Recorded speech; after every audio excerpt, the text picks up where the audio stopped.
ಮಾನವೀಯ ಸ್ನೇಹಿತರ ಒಕ್ಕೂಟ ಕೊಡಗು ಜಿಲ್ಲಾ ವಾರ್ತೆ ಓದುತ್ತಿರುವವರು ಅಗ್ನಿ ಚನ್ನನಾಯಕ ಪೊನ್ನಂಪೇಟೆ. ಮಡಿಕೇರಿಯಲ್ಲಿರುವ ಕರ್ನಾಟಕ ಅರೆಭಾಷೆ ಸಂಸ್ಕೃತಿ ಮತ್ತು ಸಾಹಿತ್ಯ ಅಕಾಡೆಮಿ ಕಚೇರಿಗೆ ಕನ್ನಡ ಅಭಿವೃದ್ಧಿ ಪ್ರಾಧಿಕಾರದ ಅಧ್ಯಕ್ಷರಾದ ಡಾಕ್ಟರ್ ಪುರುಷೋತ್ತಮ ಬಿಳಿಮಲೆ ಅವರು ಇಂದು ಭೇಟಿ ನೀಡಿ ವೀಕ್ಷಿಸಿದರು. ಕರ್ನಾಟಕ ಅರೆಭಾಷೆ ಸಂಸ್ಕೃತಿ ಮತ್ತು ಸಾಹಿತ್ಯ ಅಕಾಡೆಮಿ ವತಿಯಿಂದ ಪ್ರಕಟವಾಗಿರುವ ಪುಸ್ತಕಗಳ ಬಗ್ಗೆ ಮಾಹಿತಿ ಪಡೆದರು. ಹಾಗೆಯೇ ಸುಳ್ಯ ಮತ್ತು ಮಡಿಕೇರಿ ತಾಲೂಕಿನ ಸ್ಥಳನಾಮ ಬಗ್ಗೆ ಹೆಚ್ಚಿನ ಅಧ್ಯಯನ ಮಾಡಬೇಕು ಎಂದು ಇದೇ ಸಂದರ್ಭದಲ್ಲಿ ಸಲಹೆ ನೀಡಿದರು. ಅಕಾಡೆಮಿ ಚಟುವಟಿಕೆ ಸಂಬಂಧಿಸಿದಂತೆ ದಾಖಲೆಗಳ ಪುಸ್ತಕ ಇರಬೇಕು, ಜೊತೆಗೆ ಇವುಗಳ ಬಗ್ಗೆ ಅಧ್ಯಯನ ಮಾಡುವಂತಾಗಬೇಕು. ಅರೆಭಾಷೆಯಲ್ಲಿ ಉತ್ತಮ ಪುಸ್ತಕಗಳನ್ನು ಪ್ರಕಟಿಸಿರುವುದು ಶ್ಲಾಘನೀಯ ಕಾರ್ಯವಾಗಿದೆ ಎಂದರು. ಕರ್ನಾಟಕ ಅರೆಭಾಷೆ ಸಂಸ್ಕೃತಿ ಮತ್ತು ಸಾಹಿತ್ಯ ಅಕಾಡೆಮಿ ವತಿಯಿಂದ ಕಳೆದ 12 ವರ್ಷದಲ್ಲಿ ಸಂಶೋಧನಾ ಹೊತ್ತಿಗೆ ಪ್ರಬಂಧ, ಲೇಖನ, ಕಲೆ, ಸಂಸ್ಕೃತಿ ಸೇರಿದಂತೆ ವಿವಿಧ ಸಾಹಿತ್ಯ ಪ್ರಕಾರಗಳ 80ಕ್ಕೂ ಹೆಚ್ಚು ಪುಸ್ತಕಗಳು ಪ್ರಕಟಗೊಂಡಿವೆ. ಹಾಗೆಯೇ ತ್ರೈಮಾಸಿಕ ಪತ್ರಿಕೆ ಹಿಂಗಾರ 34 ಸಂಚಿಕೆ ಪ್ರಕಟಗೊಂಡಿದೆ ಎಂದು ಅಕಾಡೆಮಿ ರಿಜಿಸ್ಟ್ರಾರ್ ಚಿನ್ನಸ್ವಾಮಿ ಮಾಹಿತಿ ನೀಡಿದರು. ಸರ್ಕಾರದ ನಿರ್ದೇಶನದಂತೆ ನಾಮಫಲಕಗಳಲ್ಲಿ ಕನ್ನಡ ಅನುಷ್ಠಾನ ಕಡ್ಡಾಯವಾಗಿ ಜಾರಿಯಾಗಬೇಕು. ಆಹಾರ ಪೊಟ್ಟಣಗಳಲ್ಲಿಯೂ ಸಹ ಕನ್ನಡ ಬಳಕೆಯಾಗಬೇಕು. ಈ ಸಂಬಂಧ ಸರ್ಕಾರ ಇತ್ತೀಚೆಗೆ ಆದೇಶ ಹೊರಡಿಸಿದ್ದು, ಅದರಂತೆ ಕ್ರಮ ವಹಿಸಬೇಕು ಎಂದರು. ಈ ಸಂದರ್ಭದಲ್ಲಿ ಕನ್ನಡ ಮತ್ತು ಸಂಸ್ಕೃತಿ ಇಲಾಖೆಯ ಸಹಾಯಕ ನಿರ್ದೇಶಕರಾದ ಕುಮಾರ ಅವರು ಕನ್ನಡ ಅನುಷ್ಠಾನ ಬಗ್ಗೆ ಜಿಲ್ಲಾಧಿಕಾರಿ ಅವರ ಅಧ್ಯಕ್ಷತೆಯಲ್ಲಿ ಹಲವು ಬಾರಿ ಸಭೆ ನಡೆಸಲಾಗಿದೆ. ಕನ್ನಡ ಅನುಷ್ಠಾನ ಸಂಬಂಧಿಸಿದಂತೆ ಮಾಹಿತಿ ನೀಡಲಾಗಿದೆ. ಜೊತೆಗೆ ವಿವಿಧ ಪ್ರದೇಶಗಳಿಗೆ ಭೇಟಿ ನೀಡಿ ಪರಿಶೀಲಿಸಲಾಗುತ್ತಿದೆ ಎಂದು ಮಾಹಿತಿ ನೀಡಿದರು.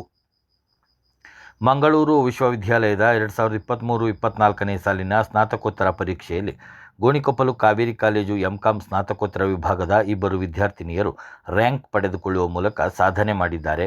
ಅಮ್ಮತ್ತಿ ಕಳತ್ಮಾಡು ಗ್ರಾಮದ ಬಿಜು ಸಿಎಲ್ ಮತ್ತು ಮಿನಿ ದಂಪತಿಯ ಪುತ್ರಿ ಅನಘಾ ಸಿಬಿ 5ನೇ ರ್ಯಾಂಕ್ ಹಾಗೂ ವಿರಾಜಪೇಟೆಯ ತೆಲುಗರ ಬೀದಿಯ ರಾಘವೇಂದ್ರ ಟಿಆರ್ ಮತ್ತು ವೀಣಾ ಟಿಆರ್ ದಂಪತಿಯ ಪುತ್ರಿ ರಕ್ಷಿತಾ ಟಿಆರ್ 9ನೇ ರ್ಯಾಂಕ್ ಪಡೆದು ಕಾಲೇಜಿಗೆ ಕೀರ್ತಿ ತಂದಿದ್ದಾರೆ ಎಂದು ಕಾವೇರಿ ಕಾಲೇಜು ಪ್ರಾಂಶುಪಾಲ ಪ್ರೊಫೆಸರ್ ಎಂಬಿ ಕಾವೇರಿಯಪ್ಪ ತಿಳಿಸಿದ್ದಾರೆ.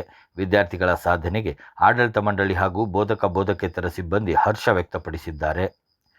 ಕೊಡಗು ಜಿಲ್ಲಾಧಿಕಾರಿಗಳ ಕಾರ್ಯಾಲಯ ಹಾಗೂ ಕರ್ನಾಟಕ ರಾಜ್ಯ ಪತ್ರಾಗಾರ ಇಲಾಖೆ ವಿಭಾಗೀಯ ಪತ್ರಾಗಾರ ಕಚೇರಿ ಮೈಸೂರು ಇವರ ಸಹಯೋಗದೊಂದಿಗೆ ಸಾರ್ವಜನಿಕ ದಾಖಲೆಗಳ ಅಧಿನಿಯಮ ಮತ್ತು ದಾಖಲೆಗಳ ನಿರ್ವಹಣೆ ಕುರಿತು ಕಾರ್ಯಾಗಾರ ಮಾರ್ಚ್ 4ರಂದು ಬೆಳಗ್ಗೆ 10:30ಕ್ಕೆ ಮಡಿಕೇರಿ ಜಿಲ್ಲಾ ಪಂಚಾಯತ್ ಸಭಾಂಗಣದಲ್ಲಿ ನಡೆಯಲಿದೆ.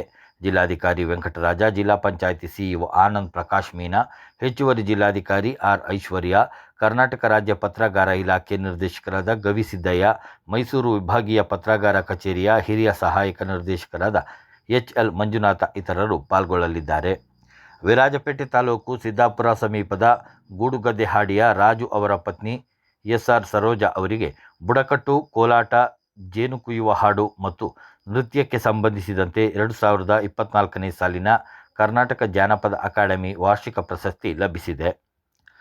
ಕರ್ನಾಟಕ ರಾಜ್ಯ ಮದ್ಯಪಾನ ಸಂಯಮ ಮಂಡಳಿ ವತಿಯಿಂದ ವಾರ್ತಾ ಮತ್ತು ಸಾರ್ವಜನಿಕ ಸಂಪರ್ಕ ಇಲಾಖೆ, ಆರೋಗ್ಯ ಮತ್ತು ಕುಟುಂಬ ಕಲ್ಯಾಣ, ವೈದ್ಯಕೀಯ ಶಿಕ್ಷಣ ಇಲಾಖೆ ಹಾಗೂ field marshal KM Cariappa college ಇವರ ಸಹಕಾರದಲ್ಲಿ ಮದ್ಯ ಹಾಗೂ ಮಾದಕ ವಸ್ತುಗಳ ದುಷ್ಪರಿಣಾಮ ಕುರಿತು ಜನಜಾಗೃತಿ ಕಾರ್ಯಕ್ರಮವು ಮಾರ್ಚ್ 3ರಂದು ಬೆಳಗ್ಗೆ 10:30ಕ್ಕೆ Madikeri field marshal KM Kariappa ಕಾಲೇಜಿನಲ್ಲಿ ನಡೆಯಲಿದೆ.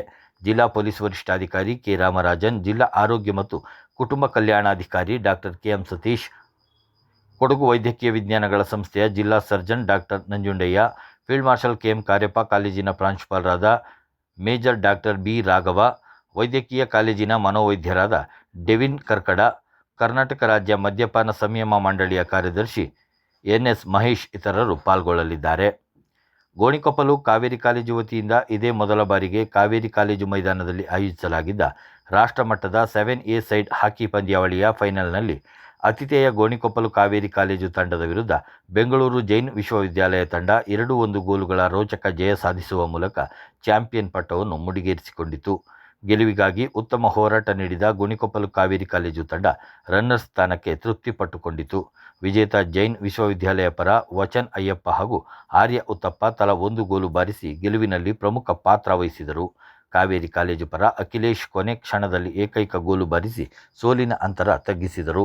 ತೃತೀಯ ಸ್ಥಾನಕ್ಕಾಗಿ ನಡೆದ ಪಂದ್ಯದಲ್ಲಿ ಗದಗ್ ಮೈಲಾರಪ್ಪ ಮೆಣಸಗಿ ಕಾಲೇಜು ತಂಡ ತೃತೀಯ ಸ್ಥಾನ ಹಾಗೂ ಗೋಣಿಕೊಪ್ಪಲು ಕಾವೇರಿಯನ್ಸ್ ಅಲ್ಯೂಮಿನಿಯನ್ಸ್ ತಂಡ 4ನೇ ಸ್ಥಾನವನ್ನು ಪಡೆದುಕೊಂಡಿತು. ವಿರಾಜಪೇಟೆ ಸಂತ ಅನ್ನಮ್ಮ ಪದವಿ ಕಾಲೇಜಿನ ರಾಷ್ಟ್ರೀಯ ಸೇವಾ ಯೋಜನೆ ವಾರ್ಷಿಕ ವಿಶೇಷ ಶಿಬಿರವು ಮಾರ್ಚ್ 4ರಿಂದ 10ರವರೆಗೆ ವಿರಾಜಪೇಟೆ ತಾಲೂಕು ಹೆಗ್ಗಳ ಸರ್ಕಾರಿ ಹಿರಿಯ ಪ್ರಾಥಮಿಕ ಶಾಲೆಯಲ್ಲಿ ನಡೆಯಲಿದೆ. ಮಾರ್ಚ್ 4ರಂದು ಬೆಳಗ್ಗೆ 11 ಗಂಟೆಗೆ ಉದ್ಘಾಟನಾ ಸಮಾರಂಭ ನಡೆಯಲಿದೆ. ಬೇಟೋಳಿ ಗ್ರಾಮ ಪಂಚಾಯಿತಿ ಅಧ್ಯಕ್ಷರಾದ ಅಚ್ಚಪ್ಪಂಡ ಎಂ ಬೋಪಣ್ಣ, ವಿಧಾನ ಪರಿಷತ್ ಸದಸ್ಯರಾದ ಮಂಡ್ಯಪಂಡ ಸುಜಾ ಕುಶಾಲಪ್ಪ, ಹೆಗ್ಗಳ ಸರ್ಕಾರಿ ಹಿರಿಯ ಪ್ರಾಥಮಿಕ ಶಾಲೆಯ ಶಾಲಾಭಿವೃದ್ಧಿ ಸಮಿತಿಯ ಅಧ್ಯಕ್ಷರಾದ ರಾಜೇಶ್ ಬಿಆರ್ ಇತರರು ಪಾಲ್ಗೊಳ್ಳಲಿದ್ದಾರೆ. ಇಲ್ಲಿಗೆ ಜಿಲ್ಲಾ ವಾರ್ತೆ ಮುಕ್ತಾಯವಾಯಿತು.